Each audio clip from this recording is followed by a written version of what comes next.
Ma dareemaysaa tamar darro, dunida oo aad waxba ka fahmi weyday, iyo inaad noqotay baal shimbireed oo ay sidato dabayl? Ma dareemaysaa inaad noqotay shimbir bilaa garbo ah oo u baahan garabsiin? Haddaba naftaada ugu raaxay tamar darradeeda, murugadeeda, iyo kalinimadeeda adiga oo aadsanaya magaca Al-Wakiil. Al-Wakiil waa Allaha la talo saarto, waa ka dhabarka la saaro, waa ka lagu kalsoonaado, waana ka lagu xidho yididiilooyinka.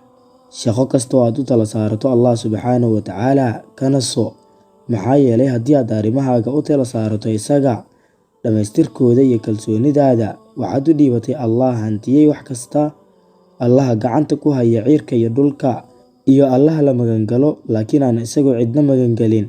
Eebbaha iskale qorax ka soo baxa iyo qorax ka dhaca ayaa ku faraya inaad talo saarato. Waa maxay raaxada, sharafta, iyo damaanad qaadka ka qaalisan? Kaliya waxa uu kaa doonayaa inaad si niyad ah u tiraahdo, Allahayow adiga ayaan ku talo saartay. Ma jirtaa cid kor joogta dhulkan oo ka hodansan Ilaahay, isla markaana ku faraysa inaad talo saarto kaligiisa?